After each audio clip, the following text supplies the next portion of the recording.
ിലേക്ക് വരാം. ശ്രീ ഉപേന്ദ്രനാരായണൻ, പക്ഷേ ഇന്നിപ്പോൾ അദ്ദേഹം പറയുന്ന ഒരു കാര്യം എന്ന് പറയുന്നത് ഈ ബസ്സുകളുടെ ലൈഫ് അത് എത്ര കാലമെന്ന് ഉറപ്പ് നൽകാൻ കഴിയുന്നില്ല ഇതിന്റെ നിർമ്മാതാക്കൾക്ക് തന്നെ എന്നുള്ളതാണ്. ഈ 1 കോടി രൂപ നൽകി ഒരു ബസ് വാങ്ങിയാൽ അതിന്റെ ബാറ്ററി ലൈഫ് എത്രയാണ്, എത്ര കാലം അത് നിരത്തിലോടും, എത്ര കാലം കഴിഞ്ഞാൽ കട്ടപ്പുറത്ത് കയറും എന്നത് സംബന്ധിച്ച് ഒരു ധാരണയുമില്ല എന്നുള്ളതാണ് അദ്ദേഹം മുന്നോട്ട് വെക്കുന്ന ഒരു കാര്യം. ഇതിന്റെ ആനുവൽ മെയിൻ്റനൻസ് പോലും ഉറപ്പ് നൽകുന്നില്ല, ഒരു 3 വർഷത്തേക്ക് പോലും ഉറപ്പ് നൽകുന്നില്ല നിർമ്മാതാക്കൾ എന്നതൊക്കെ നമ്മൾ അന്വേഷിക്കുമ്പോൾ ചില ആളുകൾ പറയുകയും ചെയ്യുന്നു. അപ്പോൾ അങ്ങനെ ഒരു പ്രതിസന്ധി ഉണ്ടോ?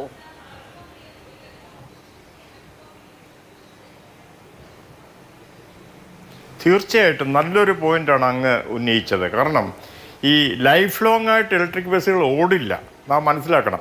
ഇപ്പോൾ 10 ലക്ഷം രൂപയുടെ ഒരു ഇലക്ട്രിക് കാർ വാങ്ങിയാൽ 5 കൊല്ലം കഴിയുമ്പോഴേക്കും അതിൻ്റെ ബാറ്ററി പൂർണ്ണമായിട്ടും നമുക്ക് പുതിയത് ഇൻസ്റ്റാൾ ചെയ്യണം.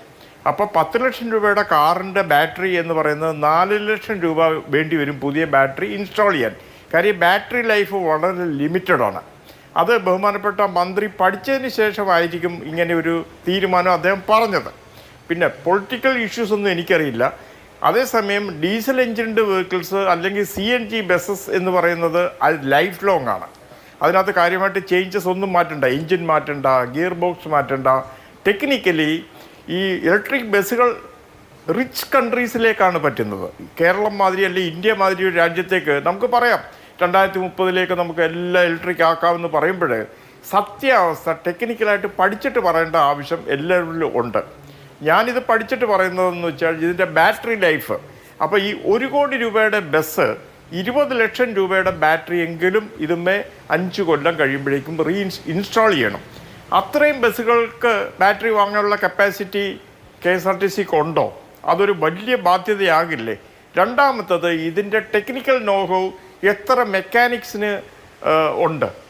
അവരാരും ട്രെയിൻഡ് അല്ല. ഇത് ഏതോ കമ്പനി സപ്ലൈ ചെയ്യുന്നു എന്നല്ലാണ്ട് അവർ മെയിൻ്റനൻസ് കോൺട്രാക്റ്റ് ഏറ്റെടുത്തിട്ടില്ലല്ലോ. അപ്പോൾ ഈ ബസ് ഓരോന്നോരോന്നായിട്ട് പിന്നെ കട്ടപ്പുറത്ത് കയറുമ്പോൾ നമ്മൾ മുടക്കിയ പൈസ നമ്മുടെ ഖജനാവ് മുടിക്കാനായിട്ട് ഈ ഇലക്ട്രിക് ബസ്സുകൾക്ക് സാധിക്കും. പിന്നെ ബഹുമാനപ്പെട്ട ആൻ്റണി രാജു സാർ കൊണ്ടുവന്ന ആ ഒരു നയം 10 രൂപയ്ക്ക് തിരുവനന്തപുരം സിറ്റിയിൽ എവിടെയും പോകാം എന്ന് പറയുന്നത് ഒരിക്കലും അത് കട്ട് ചെയ്യരുത്. ആ 10 രൂപ നിരക്കിൽ തന്നെ നമ്മുടെ നാട്ടിൽ ബസ്സുകൾ ഓടണം. പക്ഷേ ഇലക്ട്രിക് ബസ്സുകൾ എന്ന് പറയുന്നത് ദൂരവ്യാപകമായിട്ട് വലിയ സാമ്പത്തിക പ്രതിസന്ധി ഉണ്ടാക്കുന്നതാണ്. പിന്നെ ഇതിൻ്റെ ആക്സിഡൻറ്റ് റേറ്റും കൂടുതലാണ്. ഇത് പൊട്ടിത്തെറിച്ച് അപകടങ്ങൾ ഉണ്ടാകുന്ന കഥ. ടെസ്ല എന്ന് പറയുന്ന അമേരിക്കൻ കമ്പനി ലോകത്ത് ഏറ്റവും കൂടുതൽ ഇലക്ട്രിക് വാഹനങ്ങൾ ഉണ്ടാക്കുന്നവരാണ്. അവരുടെ വാഹനങ്ങൾ പോലും പൊട്ടിത്തെറിച്ച് ഒന്നടങ്കം ആൾക്കാർ മരിക്കുന്നുണ്ട്. അപ്പോൾ സേഫ്റ്റി പോയിൻ്റ് ഓഫ് വ്യൂവിലും ഇതൊരു നെഗറ്റീവാണ്. എക്കണോമിക്കൽ പോയിൻ്റ് ഓഫ് വ്യൂവിലും ഇത് എക്കണോമിക്കൽ അല്ല, നെഗറ്റീവാണ്. അപ്പോൾ നമുക്ക് എന്തിനാണ് ഈ ഇലക്ട്രിക് ബസ്സുകൾ? ഇപ്പം പലരും പറഞ്ഞല്ലോ ഇതിനകത്ത് സർവീസ് ചെയ്യാൻ ആളില്ല, നമ്മുടെ വർക്ക്ഷോപ്പുകൾ അതിന് ഫിറ്റല്ല, ഇതിൻ്റെ ബാറ്ററി റീപ്ലേസ് ചെയ്യാൻ കിട്ടുമോ എന്നുള്ള പല പല കാര്യങ്ങൾ നമ്മൾ പഠിച്ചിട്ട് വേണം ഇലക്ട്രിക് ബസ്സിനെ പറ്റി പ്രൊമോട്ട് ചെയ്യേണ്ടത്. ശരി, ഞാൻ അങ്ങനെയൊക്കെ വരാം.